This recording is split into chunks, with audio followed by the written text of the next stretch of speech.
Oke, selamat pagi, selamat siang, selamat malam teman-teman dan juga Ibu Agnes.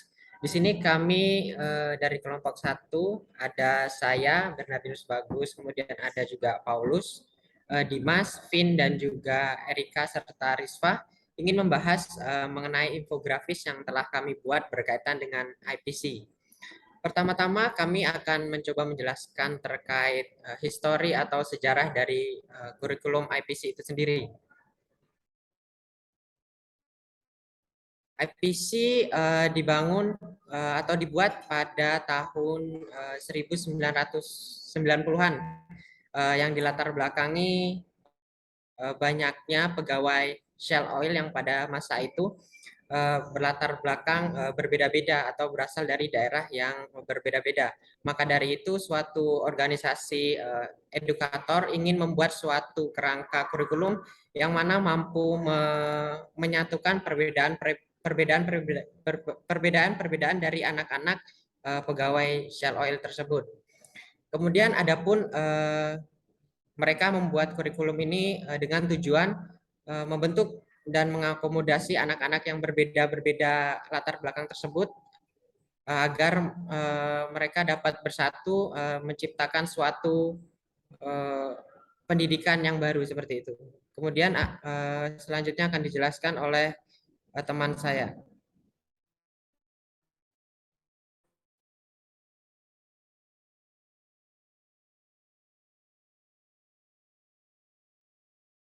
Baik, lalu untuk selanjutnya itu ada pengertian dari kurikulum IPC sendiri atau International Primary Curriculum yang merupakan di mana kurikulum ini merupakan kurikulum internasional yang berfokus pada siswa.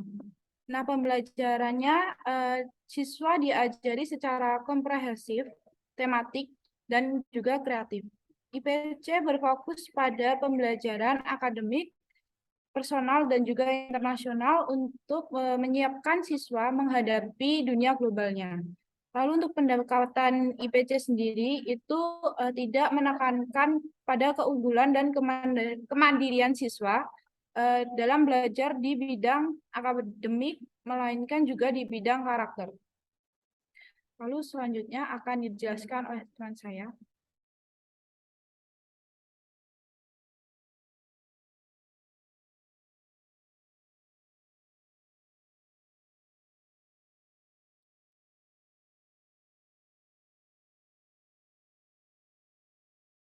Baik, untuk selanjutnya unit of work. Nah, International Primary Curriculum ini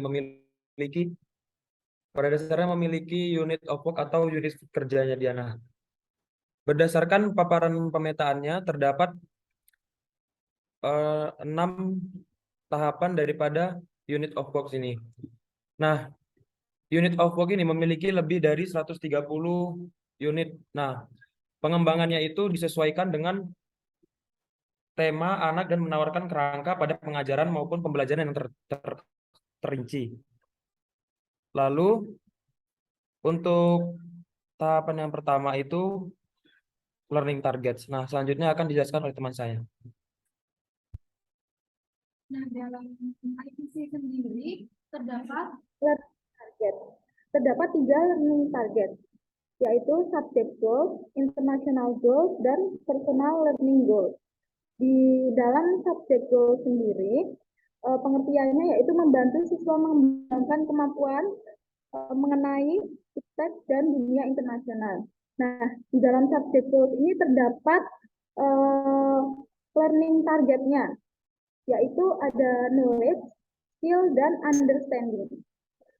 Di mana knowledge yaitu pengetahuan yang akan didapatkan oleh siswa, kemudian skill merupakan kemampuan yang dimiliki siswa, serta understanding yaitu ketika anak mampu menggabungkan skill dan knowledge menjadi satu. Yang kedua yaitu international goal, di mana international goal sendiri merupakan perspektif nasional dan internasional yang membawa siswa untuk memahami budaya, antar budaya dan global, serta personal learning goals, yaitu yang mendasari anak atau siswa dari kualitas dan posisi siswa agar siswa sendiri dapat berkembang. Kemudian akan dijelaskan kembali oleh Bagus mengenai unit of work-nya.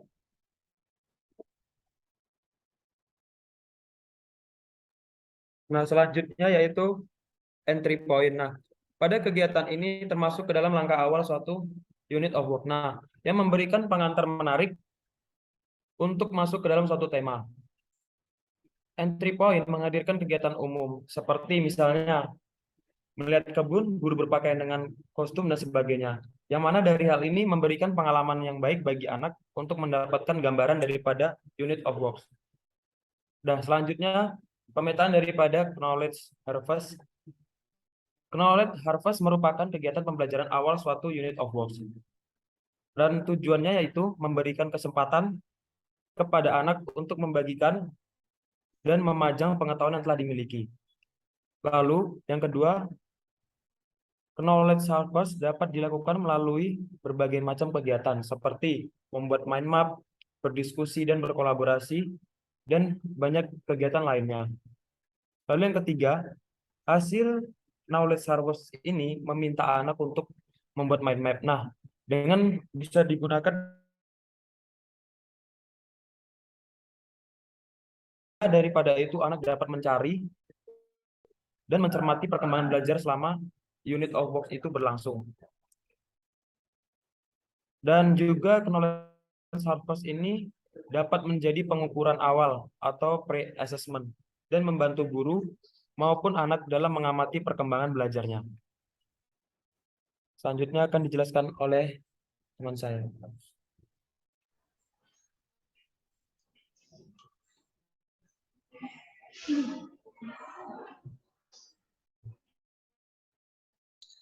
Nah, jadi di sini kegiatan research activity itu selalu diikuti dengan recording activity. Research activity merupakan bagian input dan record activity merupakan bagian proses dan output. Nah, research di sini artinya anak dapat menggunakan berbagai metode maupun bekerja dalam kelompok untuk mencari informasi sesuai dengan learning targets. Kegiatan yang dirancang berupa kegiatan praktis, kegiatan hands-on, dan pengalaman aktif. Anak dapat diajak untuk berpikir dan berperilaku seperti ilmuwan. Record dapat berupa berbagai kegiatan yang dapat menampilkan pengetahuan siswa seperti poster, foto, mind map, timeline, dan lain sebagainya. Kemudian exit point, tujuan exit point dapat membantu anak untuk mengakhiri proses belajar dari suatu unit dan memfasilitasi anak untuk menampilkan pemahaman mereka serta merayakan pembelajaran yang telah dilalui. Anak juga dapat diajak untuk mengevaluasi proses belajar yang telah mereka lalui. Kegiatan dapat berupa pameran, pertunjukan, ataupun bermain peran. Kemudian di kegiatan selanjutnya dapat berkumpul dalam kelompok mendiskusikan deskripsi sekolah internasional secara detail dan buat daftar tema yang sesuai dengan Mailpost dan mencari sebanyak mungkin tema.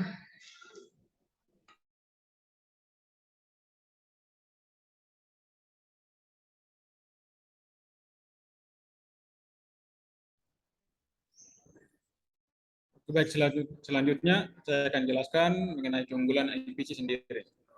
Untuk yang pertama yaitu fleksibel.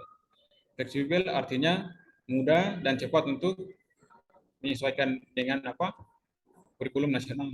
Kemudian yang kedua, dapat dikombinasikan dengan kurikulum nasional. Mengapa demikian? Karena dari kurikulum IPC sendiri dapat mengkombinasikan proses belajar mengajar dengan kurikulum nasional sendiri. Kemudian berikut yang ketiga, sederhana dan terstruktur. Nah, untuk keunggulan IPC sendiri tidak terlalu ribet, artinya sederhana dan terstruktur dalam proses pembelajaran.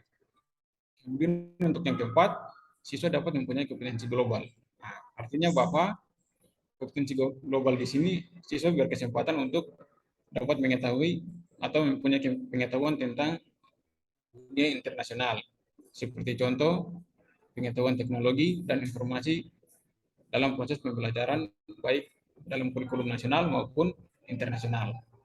Kemudian untuk yang terakhir, yang kelima, yaitu siswa ikut terlibat dalam penilaian untuk mengukur kemampuan siswa. Mengapa demikian? Karena selain guru, siswa juga dapat terlibat dalam proses penilaian di dalam kelas, seperti saling menilai antar siswa satu dengan siswa yang lainnya.